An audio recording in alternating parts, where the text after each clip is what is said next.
मुझे उत्तर प्रदेश के खासकर दलित वर्ग के लोगों के ऊपर नाज है, गर्व है, क्योंकि पिछले चुनाव में तो बीजेपी और अन्य सभी पार्टियों ने किस्म किस्म के लालच देकर इनको खिचड़ी भी खिलाई, इनके घरों में भी गए, खाना खाया। इनके साथ कांग्रेस के नेता वो सर के ऊपर तसला रखकर वो मिट्टी और वो रोज मिट्टी या अन्य और सामान जो है तो वो भी लेकर खूब घूमे। बीजेपी ने खूब खिचड़ी खिलाई इनको, तो हमारे लोगों ने बोला खिलाओ जाओ खिचड़ी, खिचड़ी भी खाई। खूब इनके बीच में नाटकबाजी की, हर किस्म के हथकंडे इस्तेमाल किए, दलितों के बीच में गए, पैसा भी बहुत फेंका, लोग बताते हैं, लालच दिया इनको, और मीडिया के माध्यम से खूब इनके वो खिचड़ी भी इनको खिलाई, अपने साथ बैठाकर खुद भी खाई, इनको भी खिलाई। मतलब चाहे अपने घर से ही खिचड़ी बनाकर क्यों ना ले गए हों, दलितों के हाथ की बनी खिचड़ी इनको ज़्यादा पसंद नहीं होती है, तो लेकिन खिचड़ी भी खूब खाई। यही नाटक बीजेपी के साथ साथ कांग्रेस ने भी खूब किया। लेकिन अच्छी बात ये रही कि अभी तक यूपी में जितने भी चुनाव हुए हैं, चाहे ये पिछला विधानसभा का आम चुनाव हुआ है, तो ये लोग इनके बहकावे में नहीं आए।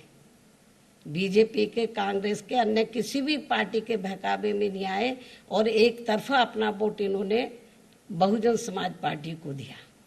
इसीलिए बीएसपी का जो हमारी चाहे सीटें कम थी पिछली बार विधानसभा के आम चुनाव में, सीटें जरूर कम हुई, लेकिन वोट का प्रतिशत हमारा कम नहीं हुआ। हमारा वोट का प्रतिशत समाजवादी पार्टी से भी ज्यादा था। लेकिन ये ब्राह्मण समाज के लोग इनके बहकावे में आ गए। इन्होंने खूब साम दाम दंड भेद आदि हथकंडे इस्तेमाल किए।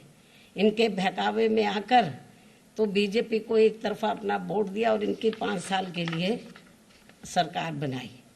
लेकिन मुझे पूरा भरोसा है, लेकिन इनके साथ क्या हुआ ये सब आप लोगों को मालूम है, कितनी जाति इनके साथ हो रही है।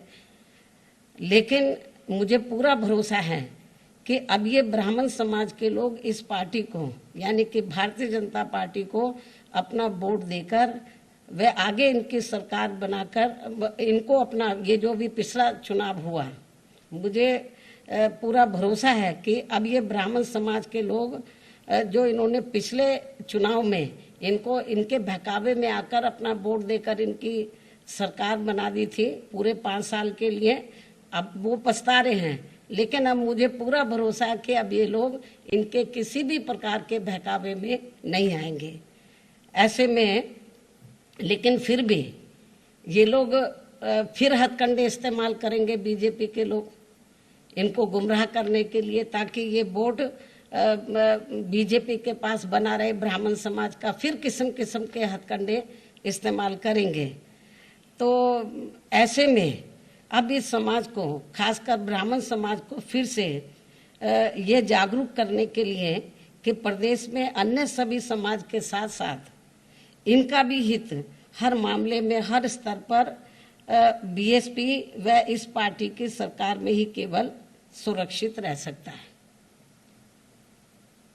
और इसका एहसास कराने व इनको सन 2007 की तरह फिर से बीएसपी में जोड़ने के लिए इसी महीने 23 जुलाई से मेरे दिशा निर्देशन में बीएसपी के राष्ट्रीय महासचिव व राज्यसभा सांसद श्री सतीश चंद्र मिश्रा जी के नेतृत्व में इनकी धार्मिक भावनाओं को भी ध्यान में रखकर ये अभियान अयोध्या से शुरू किया जा रहा है।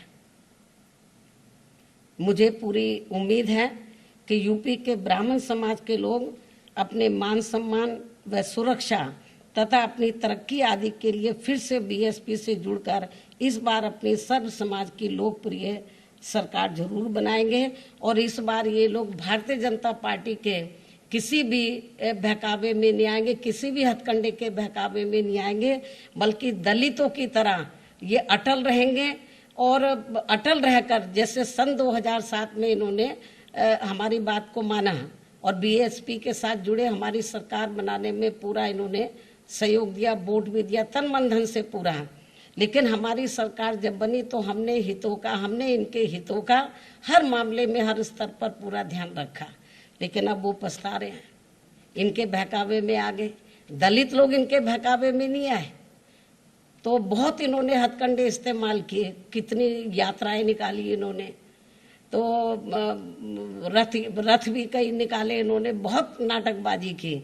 लेकिन मुझे अपने दलित वर्गों के ऊपर पूरा नाज है, दिल से नाज है, गर्व भी है कि ये लोग टच से मस नहीं हुए और बीएसपी के साथ खड़े रहे। तो मैं ब्राह्मण समाज से भी यही उम्मीद करती हूँ कि इनको कितना परखोगे, कितना आजमाओगे। इनको आजमा लिया आपने 5 साल पहले, कांग्रेस के ज़माने में भी ब्राह्मण समाज ने इनको आजमाया, अब इन्होंने भी और भी पार्टियों की सरकारों में आजमाया, अब बीजेपी को भी आजमा लिया, कितना आजमाओगे। अब इनको तिलांजलि देनी चाहिए और बीजेपी के बहकावे में ना आकर तो सन 2007 की तरह बीएसपी से इनको जुड़ना चाहिए और दलितों से प्रेरणा लेकर, चाहे कितना भी इनको लालच दे दे ब्राह्मण समाज को, कितना भी बहकाने की कोशिश करें, जैसे दलित लोग गुमराह नहीं होते हैं, बहकावे में नहीं आते, ऐसे इनको भी बहकावे में नहीं आना चाहिए।